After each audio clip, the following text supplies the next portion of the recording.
kali ini ya, aku mau kudos untuk pemerintah Inggris gitu ya terhadap apa yang dilakukan oleh Inggris. Karena akhirnya Inggris juga menjadi salah satu negara yang mengambil sikap terkait dari buntut perselisihan atau mungkin juga memang pertikaian yang terjadi di jalur Gaza terutama antara Israel dan juga Hamas gitu Detikers.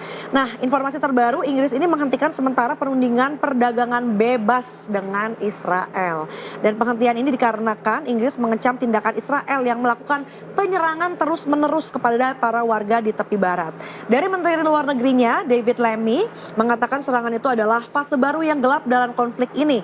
Dan dia bahkan juga menyerukan Israel untuk mengakhiri blokade bantuan dan mengecam komentar Menteri Keuangan Bezalel Smotrich tentang kemungkinan pembersihan dan penghancuran Gaza serta relokasi penduduknya ke negara ketiga. Itu ekstremisme, itu berbahaya, itu menjijikan, itu mengerikan dan saya mengutuk sekeras-kerasnya. Ungkap Lammy seraya menambahkan operasi di Gaza tidak sesuai dengan prinsip-prinsip yang mendasari hubungan bilateral kita. Hari ini saya mengumumkan bahwa kami telah menangguhkan negosiasi dengan pemerintah Israel mengenai perjanjian perdagangan bebas baru. Dan kemudian juga direspon langsung oleh Israelnya juga. Israel mengatakan bahwa Inggris tidak memajukan perundingan perdagangan yang dimulai secara resmi pada tahun 2022 di bawah pemerintahan konservatif Inggris sebelumnya untuk beberapa waktu. Katanya mandat Inggris berakhir tepat 77 tahun yang lalu. Tekanan eksternal tidak akan mengalihkan Israel dari jalannya dalam mempertahankan keberadaan dan keamanannya dari musuh yang berusaha menghancurkannya.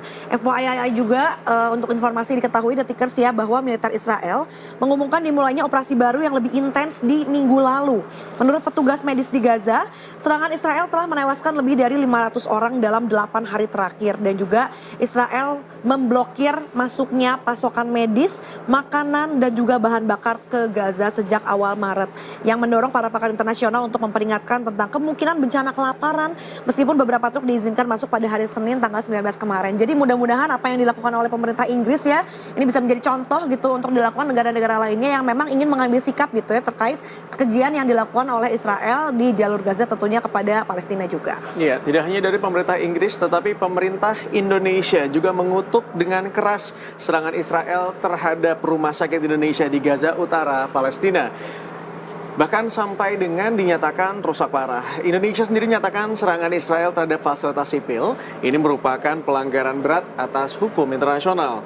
Indonesia mengecam keras serangan yang terus dilakukan Israel di jalur Gaza, termasuk terhadap rumah sakit Indonesia jalur Gaza, tulis Kementerian Luar Negeri Kemlu dalam keterangannya dikutip dari akun X Selasa 20 Mei 2025. Serangan Israel terhadap fasilitas sipil merupakan pelanggaran berat atas hukum internasional, hukum humaniter internasional dan juga hak asasi manusia. Pemerintah Indonesia mendesak Dewan Keamanan Perserikatan Bangsa-Bangsa untuk dapat segera mengambil tindakan tegas atas serangan yang terus-menerus dilancarkan Israel ke Gaza. Indonesia bahkan meminta penegakan hukum internasional dilakukan untuk menghentikan kekejaman Israel. Indonesia mendesak Dewan Keamanan PBB dan komunitas internasional untuk mengambil tindakan secara tegas guna menegakkan hukum internasional dan menghentikan kekejaman Israel. Tak hanya itu, pemerintah Indonesia juga mendesak dilakukannya gencatan senjata permanen di Gaza.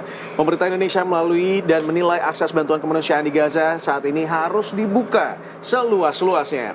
Sebelumnya, organisasi kemanusiaan Medical Emergency Rescue Committee atau MERSI menyampaikan kondisi rumah sakit Indonesia di Gaza Utara seusai serangan dari tentara Israel, di mana MERSI sendiri mengungkapkan kondisi rumah sakit Indonesia dinyatakan rusak parah. MERSI mengatakan bom-bom yang dijatuhkan pasukan Israel di sekitar area rumah sakit menimbulkan guncangan yang hebat. Beberapa alat medis tertimpa runtuhan bangunan. Menurut informasi dari staf lokal MERSI di Rumah Sakit Indonesia, Israel mengepung Rumah Sakit Indonesia dengan pesawat nirawaknya pada hari Minggu 18 Mei kemarin. Sementara itu pasukan Israel yang berada sekitar 500 meter di sebelah utara dan selatan Rumah Sakit Indonesia melarang adanya aktivitas apapun di sana. Puluhan staf medis dan relawan yang masih bertahan di Rumah Sakit Indonesia terus berupaya membersihkan bagian dalam rumah sakit. Dan MERSI bahkan memastikan hingga saat ini tersisa 20 staf di Rumah Sakit Indonesia. Bayangkan bahwa sekarang sudah tidak ada lagi pengecualian dalam bentuk apapun, bahkan sampai rumah sakit pun tetap dijatuhi banyak sekali bom dan juga serangan oleh pihak Israel. Iya, ya, apa yang terjadi ini benar-benar Detikers ya tidak bisa luput dari pandangan mata internasional gitu ya. Jadi kita terus berupaya gitu ya. Satu sisi mungkin kita sebagai masyarakat gitu ya, dengan sisi humanisme kita mendoakan agar semua pertikaian ini segera berhenti, tapi juga tentunya ini harus ada tindakan nyata yang konkret dari level yang lebih tinggi lagi, terutama mungkin di level kedaulatan tertinggi di dunia internasional, yaitu di level tingkat negara. Iya.